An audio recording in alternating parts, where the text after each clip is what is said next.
그건 자기가 건강하지 못하다는 것을 나라에서 인정받은 거라고 생각했기 때문이었죠. 그 시절 남편은 남들보다 절약된 시간에 더 열심히 공부하고 노력해서 이른 나이에 은행원으로 취직하게 되었습니다. 남편이 근무하던 은행은 저희 친정엄마의 주거래 은행이었는데 우리 남편이 저희 엄마 담당 직원이었죠. 엄마는 남편이 친절하고 싹싹해 보여서 제 짝으로 만들어주면 참 좋겠다고 생각했고 남편을 한 대여섯 번쯤 봤을 때인가 우리 남편한테 조심스럽게 말했다고 하더라고요. 총각이 너무 마음에 들어서 그러는데 우리 딸이랑 한번 만나보지 않을래요? 하고요. 저는 그 당시에 음대를 졸업하고 동네 피아노 학원에서 아이들을 가르치고 있었는데 저희 엄마가 남편이 얼마나 탐이 났으면 제가 독일에서 유학을 마치고 돌아와서 학생들에게 피아노를 가르치고 있다고 거짓말까지 하셨습니다. 우리 남편은 숫기가 없어서 저희 엄마의 부탁을 몇 번이나 거절했지만 저희 엄마가 정말 끈질기시거든요. 계속 매달리고 부탁하니까 우리 남편은 어쩔 수 없이 저를 만나보기로 결정했고 저희는 남산 근처 어느 커피숍에서 만났습니다. 그 자리에서 저는 모든 것을 사실대로 말했어요. 독일에 유학을 간 적도 없고 그저 동네 피아노 학원에서 어린아이들을 가르치고 있다고 말이죠. 그랬더니 남편은 저의 솔직함에 감동했는지 앞으로 계속 만나고 싶다고 고백을 하는 게 아니겠어요? 그렇게 저희는 1년 연애하고 결혼을 하게 되었습니다. 저희 엄마 아빠는 은행원 사이를 맞았다면서 얼마나 좋아하셨는지 몰라요. 그런데 저희가 결혼을 하고 처음으로 맞이한 설 명절에 저희 가족들에게 인사를 드리러 갔었는데 그 자리에서 남편이 쓰러진 게 아니겠어요? 숨도 쉬지 않고 심장이 멈춘 채 말이죠. 당황한 저희 가족들은 당장 119에 신고했고 구급대원들께서 오셔서 응급처치를 하고 응급실에 데려다 주셔서 남편은 1시간 만에 깨어날 수 있었어요. 그때 남편이 모든 것을 털어놓았습니다. 자신이 선천적으로 심장이 안 좋았다고요. 그래서 군대를 면제받았다는 얘기까지 했죠.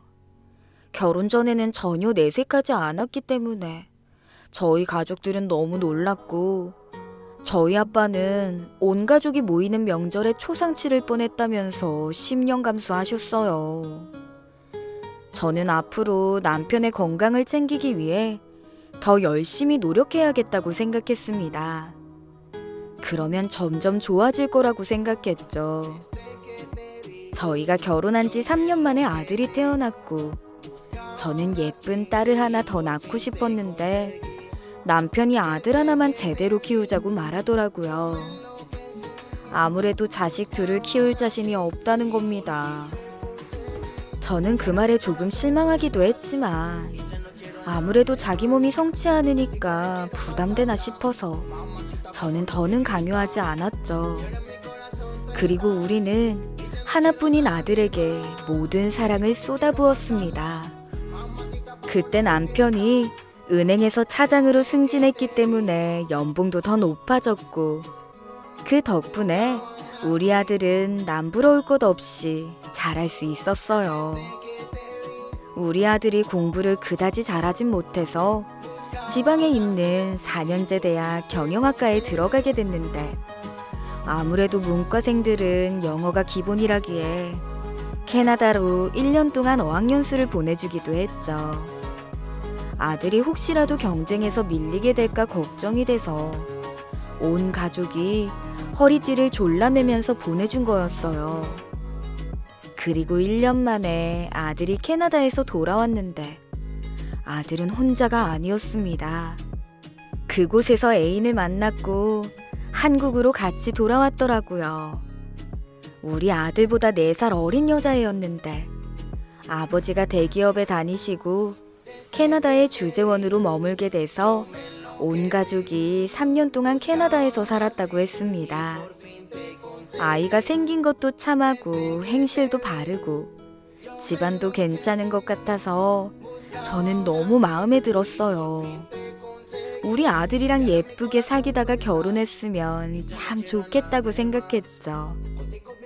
그리고 1년 뒤쯤에 아들은 대기업 계열 회사에 취직을 하게 됐고 사람들은 모두 저를 부러워했습니다. 남편은 착실하게 돈 잘 벌어오지, 아들 취직했지. 그럼 이제 인생의 큰 숙제는 다 끝났다면서 아들 결혼만 시키면 되겠다고요. 저도 그렇게 생각했죠. 우리 가족이 크게 성공하고 돈을 버는 것보다 그냥 지금처럼 평범하고 안정적이게 살면 좋겠다 생각했어요. 그러던 어느 날이었어요. 그날은 공휴일이라서 모처럼 남편과 아들이 다 쉬는 날이었죠. 저는 간만에 온 가족이 집에 있으니 맛있는 요리나 해줄까 하는 생각에 아침 일찍 장을 보러 외출했습니다. 그리고 동네 마트에서 이것저것 사고 있는데 남편한테서 전화가 와 있었더라고요. 깜빡하고 못 받았는데 급한 일이면 또 하겠지 하고 다시 전화를 하지 않았어요. 근데 1시간 정도 지났을까요? 아들에게서 전화가 오는 거예요. 전화를 받아보니까 아들이 다급한 목소리로 어머니, 아버지가 병원 응급실에 실려가셨어요. 빨리 와주세요. 라고 말하더라고요. 저는 너무 놀라서 장 보던 것들도 다 집어치우고 곧장 병원으로 달려갔습니다. 제가 병원에 도착했을 때 우리 아들이 침울한 얼굴로 저를 맞이하더라고요. 대체 어떻게 된 거냐고 하니까 글쎄 우리 남편이 자다가 갑자기 심정지가 왔는데 우리 아들은 자고 있느라 까맣게 몰랐고 1시간쯤 뒤에 일어나서 발견하게 된 거였더라고요. 119에 신고해서 병원에 도착했을 때는 이미 늦은 상태였죠. 그때 저는 제가 만약 남편의 전화를 받았더라면 어떻게 됐을까 하는 생각이 들었습니다.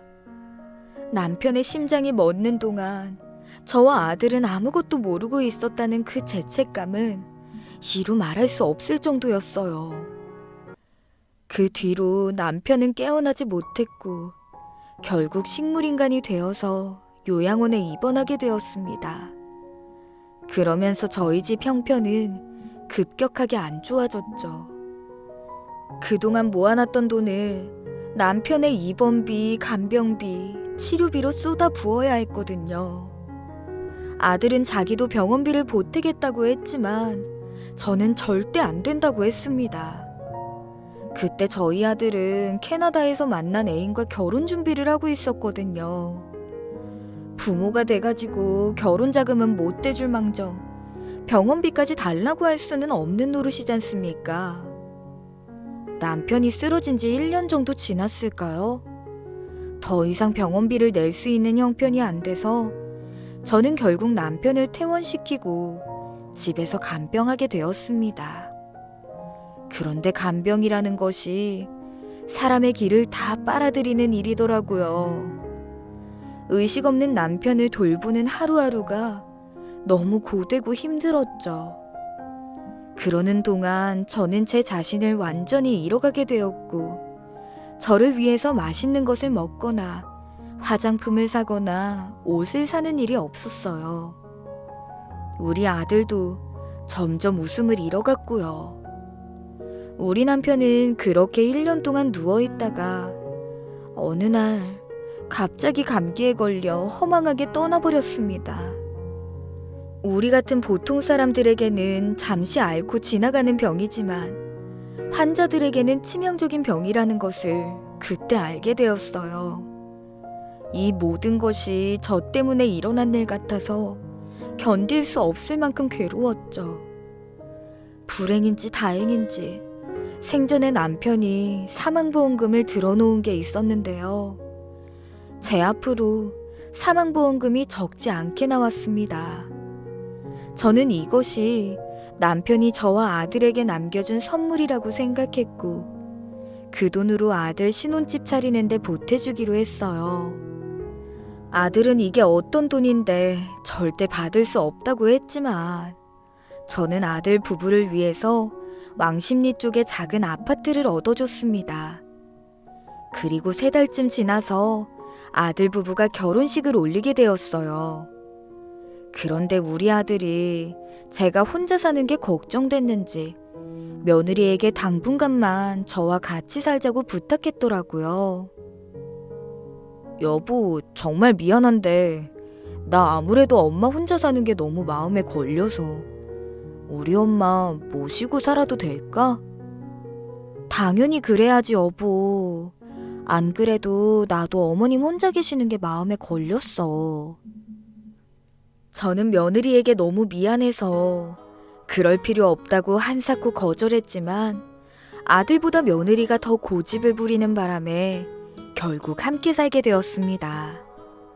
저 역시 앞으로 혼자 살아야 한다는 것이 무섭고 외롭게 느껴졌는데 아들 부부한테 너무 고마웠어요. 그리고 저 때문에 신혼생활도 제대로 즐기지 못할 텐데 그게 너무 미안했죠. 그래서 저는 아이들에게 짐이 되지 않으려고 노력했어요. 둘 다 회사 생활을 하니까 모든 집안일을 제가 도맡아서 했고요.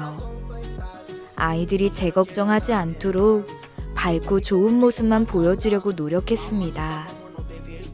그런데 그러는 동안 제 속은 점점 병들어가고 있었더라고요. 이런 저를 안쓰럽게 여긴 제 친구 하나가 저보고 교회를 나가보지 않겠냐고 하는 게 아니겠습니까? 그러면서 자기가 다니는 교회에 저를 억지로 끌고 갔는데 저는 신 같은 건 믿지 않았기 때문에 아무 기대가 없었죠. 그런데 목사님의 설교가 끝나자 교회 안에 불이 어둑하게 꺼지고 기도가 시작되는데 저도 모르게 눈물이 나더라고요. 목사님은 속에 있는 걸 모두 털어놓으라고 외치셨고 저는 허공에 대고 그동안 참아왔던 저의 울분을 토해내기 시작했습니다. 그리고 그 다음 날부터 저는 매일 새벽 기도회에 나가서 울면서 기도했어요. 제발 살려달라고. 앞으로 어떻게 살아야 될지 모르겠다고 말이죠. 그렇게 몇 날 며칠을 교회에서만 살았던 것 같아요. 그런데 어느 날 어떤 집사라는 사람이 저에게 다가와서 이렇게 말했어요.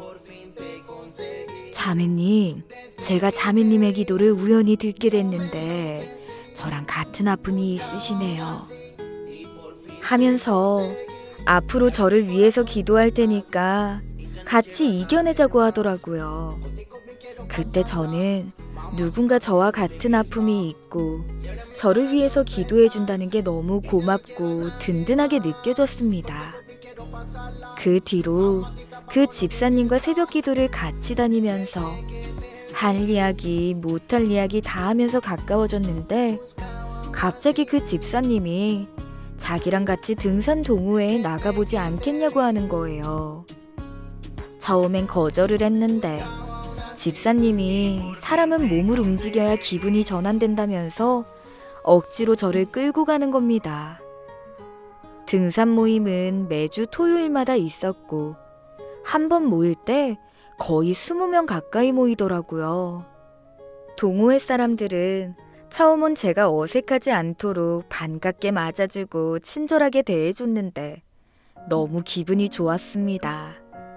가장 좋았던 건 제가 그 모임에서 막내라는 거였어요.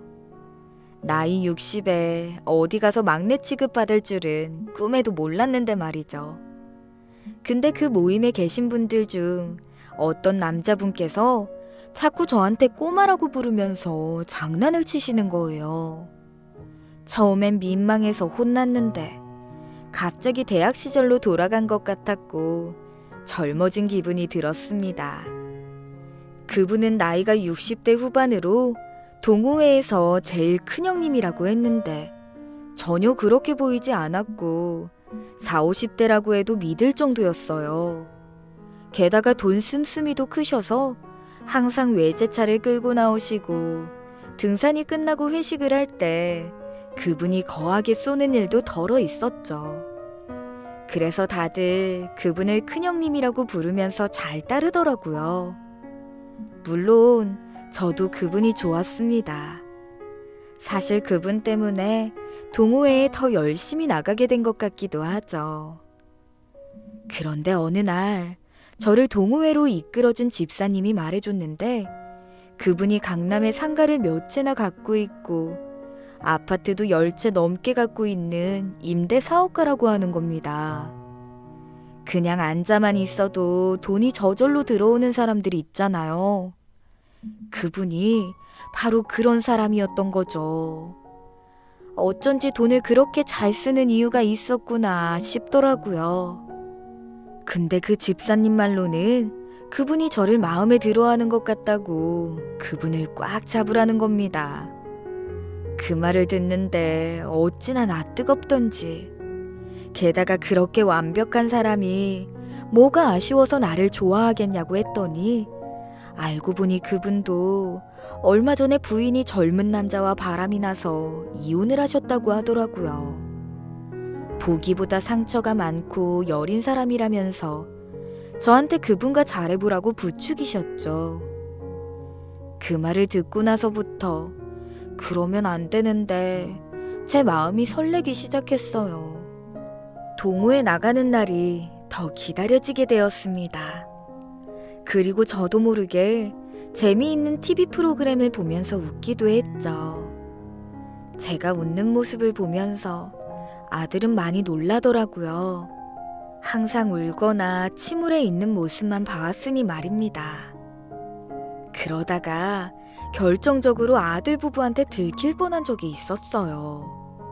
그날도 동호회 모임이 있는 날이었는데 제가 좀 예쁘게 하고 나가고 싶은 마음에 며느리가 갖고 있는 화장품을 몰래 쓰다가 들킨 거죠. 며느리는 제가 묘하게 달라진 걸 눈치챘는지 저한테 어머니, 요즘 만나는 사람 있으세요? 하고 묻는 게 아니겠어요? 저는 절대 아니라고 딱 잡아댔지만 얼굴이며 귀까지 새빨개졌죠. 하지만 저는 아들 부부에게 솔직하게 말할 수가 없었습니다.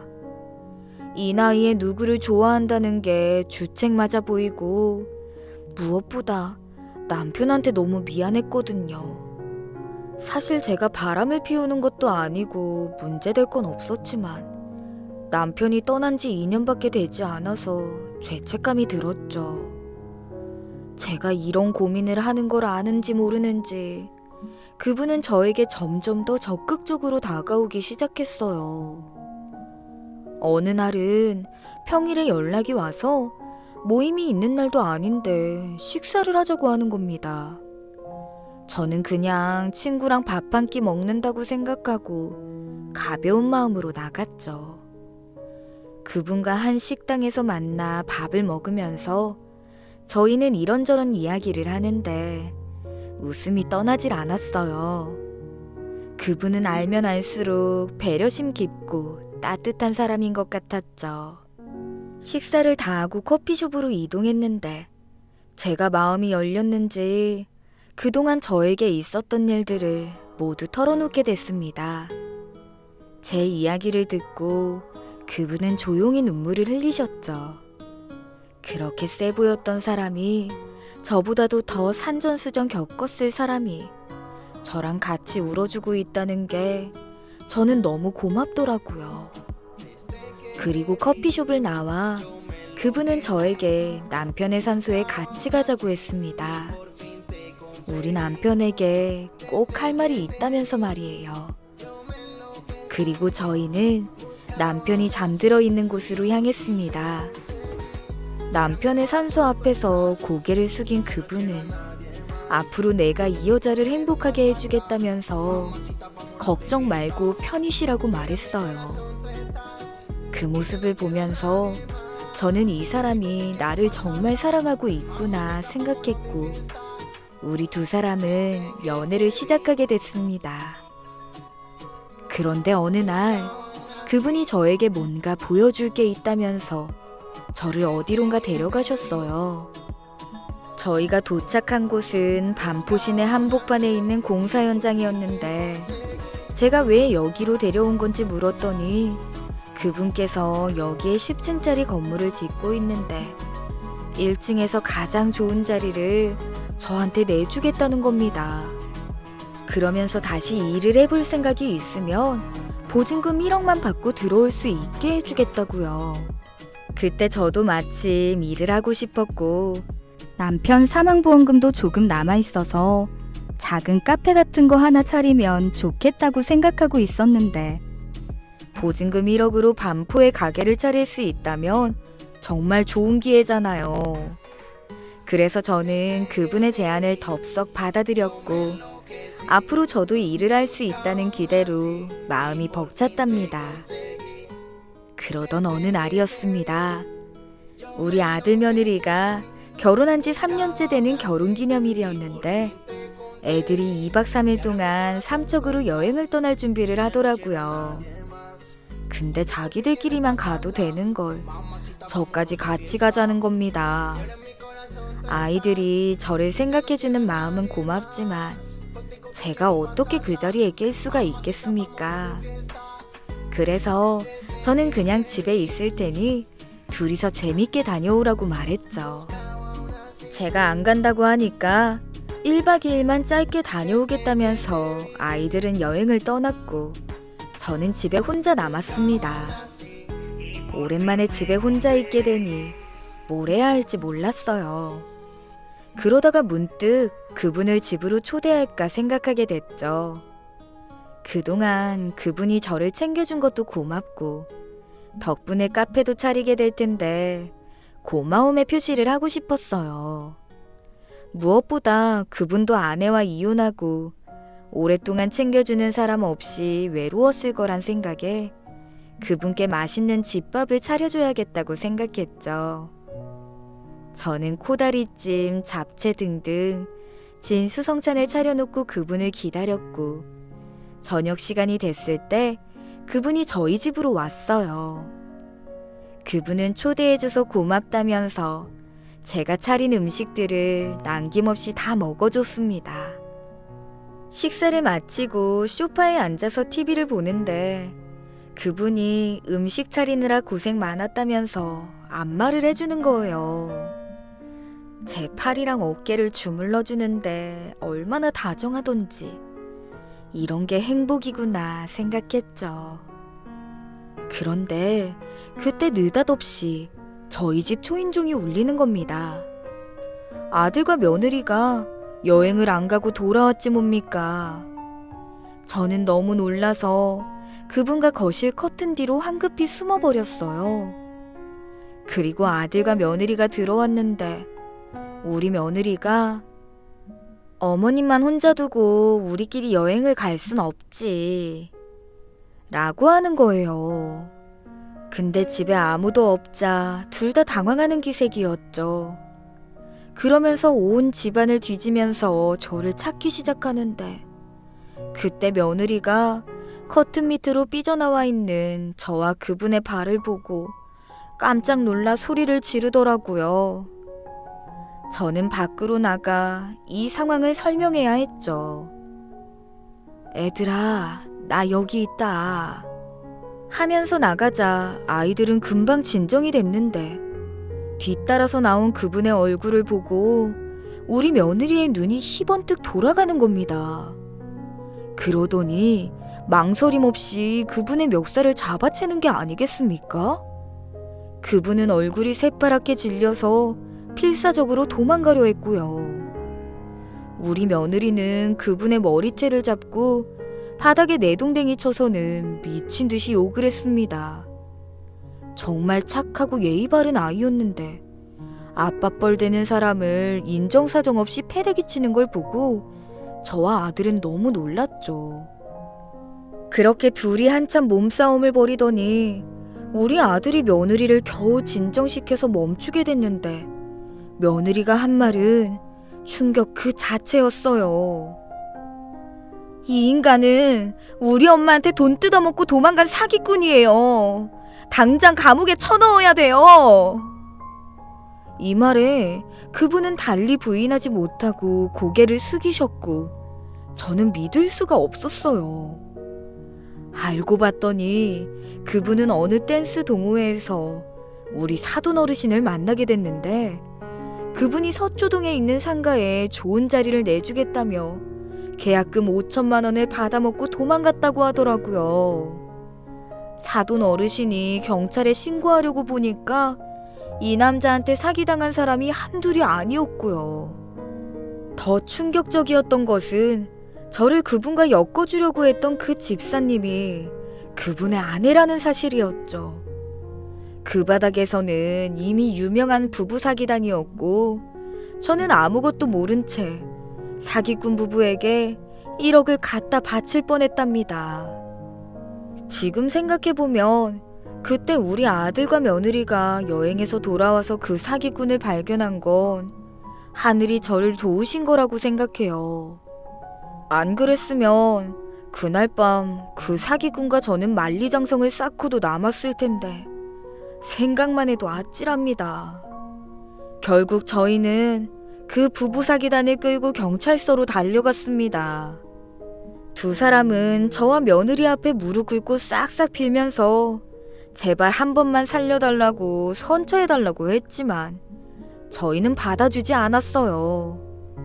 저는 그 두 사람을 정말 믿었고 그들에게 받은 배신감은 말로 표현할 수 없을 정도였거든요. 제가 왜 그렇게 뻔한 속임수에 홀랑 넘어갔을까 곰곰이 생각해보니까 그동안 제 마음이 너무 약해져 있어서 아무나 쉽게 믿어버린 게 아닌가 하는 생각이 들었죠.